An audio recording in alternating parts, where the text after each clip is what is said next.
नमस्कार दोस्तों, आज है 23 नवंबर का दिन और आज की वीडियो में टोटल 10 मोस्ट इंपॉर्टेंट प्रश्नों पे हम चर्चा करेंगे जो कि आपकी सभी परीक्षाओं के लिए इंपॉर्टेंट हैं। तो शुरू से लास्ट तक वीडियो बने रहिए। और देखिए, आज की वीडियो की जो पीडीएफ है इसको आप हमारे वीडियो के डिस्क्रिप्शन बॉक्स से डाउनलोड कर सकते हैं और जो लोग नए हो चैनल को सब्सक्राइब जरूर कर लेंगे ताकि आने वाले सभी वीडियो का उनको नोटिफिकेशन मिलता रहे। और वीडियो को लाइक और शेयर करना मत भूलिएगा। देखिए, आज का हमारा पहला प्रश्न है कि हाल ही में कौन सा देश इंटरनेशनल सोलर अलायंस यानी कि अंतर्राष्ट्रीय सौर गठबंधन का 104वां पूर्ण सदस्य बन गया। देखिए, अभी तक जितने भी देश सदस्य बने हैं अंतर्राष्ट्रीय सौर गठबंधन के यानी कि इंटरनेशनल सोलर अलायंस के, तो उनके बारे में क्रम और देश का नाम पूछा गया है। तो देखिए, ISA का 104वां सदस्य कौन बना है? आर्मेनिया। देखिए, इंटरनेशनल सोलर अलायंस की बात करें तो इसका मुख्यालय कहाँ पे है?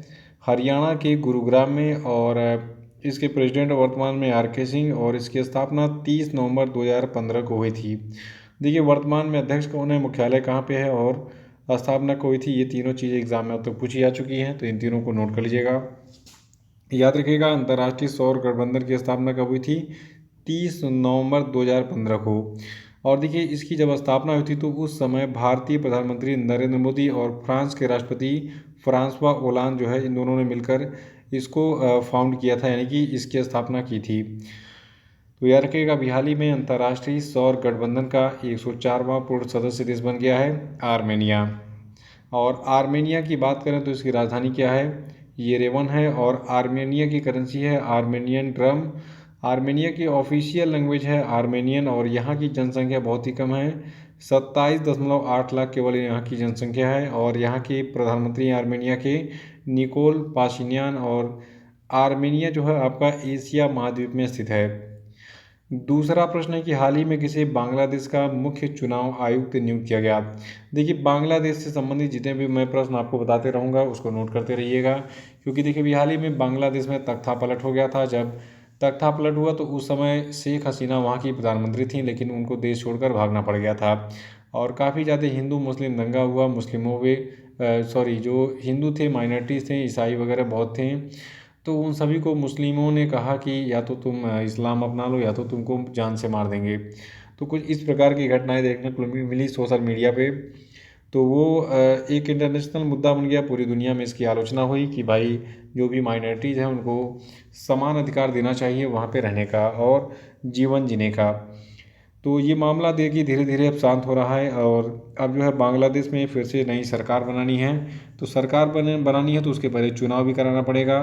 तो इसीलिए चुनाव आयुक्त की नियुक्ति जरूरी है। और बांग्लादेश के नए मुख्य चुनाव आयुक्त बन गए अब AMM नासिरुद्दीन। ठीक है, तो AMM नासिरुद्दीन जो है ये मुख्य चुनाव आयुक्त नियुक्त किए गए हैं बांग्लादेश के। देखिए, बिहार में बांग्लादेश में जो अंतरिम सरकार चुनी गई थी उन्होंने चुनाव आयोग का गठन किया था। और 5 सदस्यीय आयोग के जो नेतृत्व कर्ता बनेंगे, ये बनेंगे कौन? AMM नासिरुद्दीन। ठीक है, ये अगले 5 सालों के लिए मुख्य चुनाव आयुक्त के रूप में काम करेंगे बांग्लादेश में। देखिए, बांग्लादेश की कैपिटल क्या है? ढाका है। और बांग्लादेश की करेंसी है बांग्लादेशी टका। और ऑफिशियल लैंग्वेज है यहाँ की बंगाली, यानी कि बांग्लादेश वाले बंगाली बोलते हैं। और प्रेसिडेंट हैं वर्तमान में बांग्लादेश के राष्ट्रपति हैं मोहम्मद शाहबुद्दीन। और तीसरा प्रश्न है कि हाल ही में इसरो ने गगनयान मिशन के लिए किस देश की स्पेस एजेंसी के साथ समझौता किया है? तो देखिए, अभी हाल ही में इसरो ने यानी कि इंडियन स्पेस रिसर्च ऑर्गेनाइजेशन ने गगनयान मिशन के लिए ऑस्ट्रेलिया की अंतरिक्ष एजेंसी के साथ में एक समझौता किया है। और देखिए, हाल ही में बेंगलुरु में इसरो की ओर से मानव अंतरिक्ष उड़ान केंद्र के जो निदेशक हैं DK सिंह, और ऑस्ट्रेलिया के कैनबरा में ASA की ओर से अंतरिक्ष क्षमता शाखा के जो महाप्रबंधक हैं जेरोड पावेल, तो इन दोनों के बीच में एक समझौते ज्ञापन पर हस्ताक्षर हुआ। और देखिए, समझौते का उद्देश्य क्या है ये भी जान लीजिए।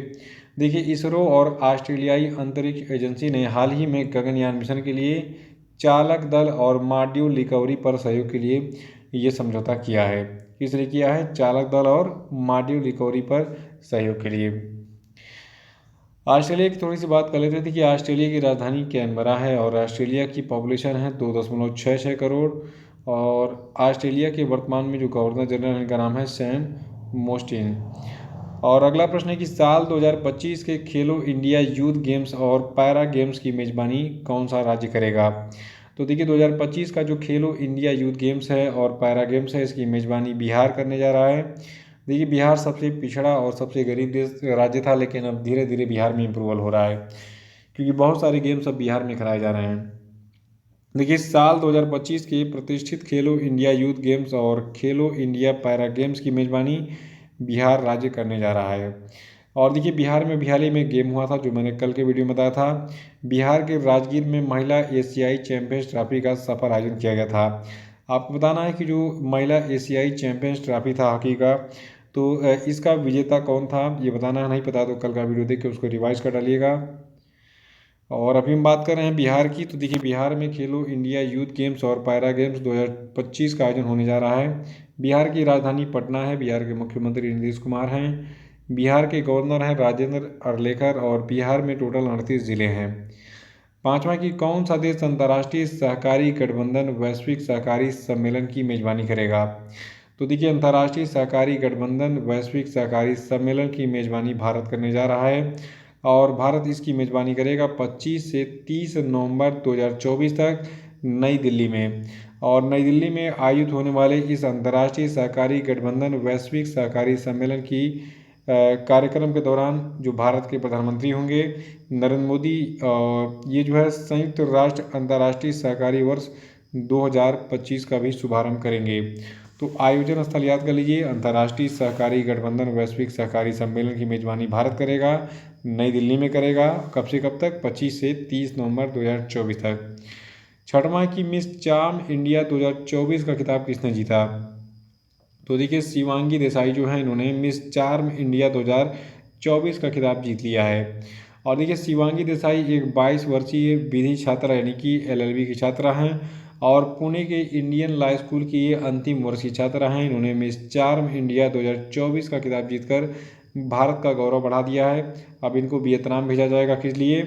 देखिए इस साल दिसंबर महीने में यह वियतनाम में आयोजित होने वाले मिस चार्म 2024 में भारत का प्रतिनिधित्व करेंगी।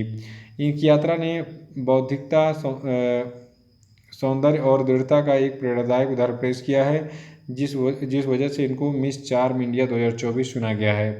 तो मिस चार्म इंडिया 2024 का क्या नाम है? शिवांगी देसाई। सातवां खाद्य और सार्वजनिक वितरण मंत्रालय के अनुसार विश्व स्तर पर भारत की एथेनॉल उत्पादन और उपभोग में स्थिति क्या है। तो देखिए एथेनॉल मतलब हो गया आपका एथिल अल्कोहल, जिसको आप पीते हैं। देखिए अल्कोहल दो प्रकार का होता है, एक एथिल होता है, एक मेथिल। मेथिल वाला तो जहर है। एथिल अल्कोहल जो है आपका पीने में यूज होता है, दारू वारू जो बनता है, देसी दारू, ठीक है। देखिए खाद्य और सार्वजनिक वितरण मंत्रालय के अनुसार विश्व स्तर पर भारत की एथेनॉल उत्पादन और उपभोग में स्थिति जो है तीसरी है। यानी भारत दुनिया का एथेनॉल का तीसरा सबसे बड़ा उत्पादक भी है और तीसरा सबसे बड़ा उपभोक्ता भी है। यानी कि अभी भी हम दो देशों से पीछे हैं एथेनॉल बनाने में और उसको यूज़ करने में।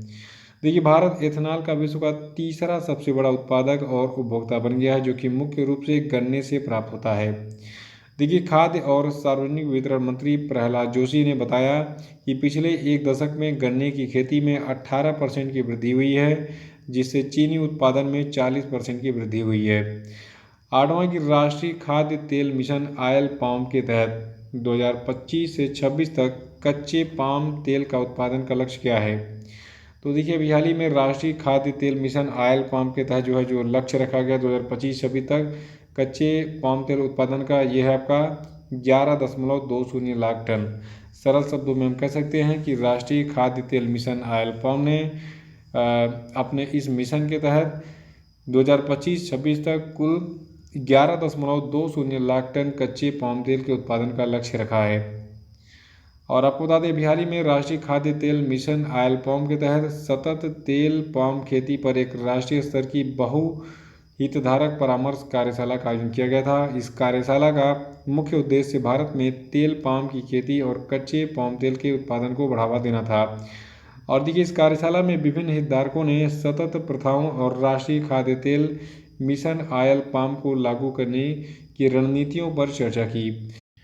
और देखिए जो आपका राष्ट्रीय खाद्य तेल ऑयल पाम मिशन है इसको अगस्त 2021 में भारत के द्वारा तेल पाम की खेती और कच्चे पाम तेल के उत्पादन को बढ़ावा देने के लिए शुरू किया गया था। आपको बता दें ये पूर्वोत्तर क्षेत्र और अंडमान और निकोबार द्वीप समूह पर केंद्रित है जहां पर पाम के पेड़ पाए जाते हैं। और देखिए इस योजना का वित्तीय परिव्यय कुल 11,040 करोड़ रुपए है जिसमें 8,844 करोड़ रुपए केंद्र सरकार के द्वारा प्रदान किए गए हैं। इसका लक्ष्य 2025-26 तक तेल पाम की खेती को 3.5 लाख हेक्टेयर से 10 लाख हेक्टेयर तक और कच्चे पाम तेल के उत्पादन को 11.20 लाख टन तक बढ़ाना है। नवा प्रश्न हमारा है कि सशस्त्र बल चिकित्सा सेवाओं की महानिदेशक के रूप में सेवा देने वाली पहली महिला अधिकारी कौन बन गई हैं। देखिए कोई भी घटना अगर पहली बार हो रही है तो एग्ज़ाम के लिए इम्पोर्टेंट होता है। अगर कोई मतलब किसी भी विशेष पद पर कोई भी महिला पहली बार अपॉइंट हो जाती है और होता है इम्पोर्टेंट, ठीक है। जैसे आपने देखा होगा बार बार कि भारत की पहली महिला IPS अधिकारी कौन है, भारत के पहले प्रधानमंत्री कौन थे, ऐसे प्रश्न पूछे जाते हैं। तो ऐसा ही प्रश्न हमारे सामने है। देखिए सशस्त्र बल चिकित्सा सेवाओं की महानिदेशक के रूप में सेवा देने वाली पहली महिला अधिकारी बन गई हैं आरती सरीन। देखिए जो सर्जन वाइस एडमिरल आरती सरीन हैं ये सशस्त्र बल चिकित्सा सेवाओं की महानिदेशक के रूप में सेवा देने वाली पहली महिला है, इसीलिए इनका नाम एग्जाम के लिए इम्पोर्टेंट है। तो आरती सरीन नाम याद रखिएगा। देखिए इस भूमिका से पहले इन्होंने नौसेना और वायुसेना के लिए DG चिकित्सा सेवाओं और सशस्त्र बल चिकित्सा कॉलेज पुणे की निदेशक जैसे महत्वपूर्ण पदों पर कार्य किया है। 10वां प्रश्न है हाल ही में किस संस्थान ने पुलिस के लिए साइबर कमांडो प्रशिक्षण शुरू किया। तो देखिए जो IIT मद्रास है इसने पुलिस के लिए साइबर कमांडो प्रशिक्षण शुरू किया है। और देखिए अभी हाल ही में IIT मद्रास प्रवर्तक ने पुलिस के लिए साइबर कमांडो प्रशिक्षण कार्यक्रम जो शुरू किया है ये 6 महीने का एक आवासीय कार्यक्रम है और ये केंद्रीय गृह मंत्रालय की पहल है। इसका उद्देश्य है पूरे भारत में कानून प्रवर्तन एजेंसियों को विशेष साइबर प्रशिक्षण प्रदान करना। तो एक लाइन में नोट कर लिए दिमाग में कि IIT मद्रास ने हाल ही में पुलिस के लिए साइबर कमांडो प्रशिक्षण कार्यक्रम शुरू किया है। तो इसी के साथ आज का वीडियो समाप्त होता है। अगर आप चैनल पर नए हैं तो चैनल को सब्सक्राइब कर लीजिएगा, वीडियो को लाइक और शेयर कर दीजिएगा। बाकी इस वीडियो की PDF को वीडियो के डिस्क्रिप्शन बॉक्स से डाउनलोड कर सकते हैं आप। और हमारे जितने भी इंस्टाग्राम वगैरह के लिंक है, टेलीग्राम का लिंक है, व्हाट्सअप का लिंक है, मैंने आपको वीडियो के डिस्क्रिप्शन बॉक्स दे दिया है। वहाँ पे क्लिक करके आप उन सभी सोशल मीडिया लिंक को ज्वाइन कर सकते हैं। तो इसी के साथ आज का वीडियो समाप्त होता है। जय हिंद। और आप लोग मेहनत से पढ़ाई करते रहिए, सफल हो जाइए। धन्यवाद।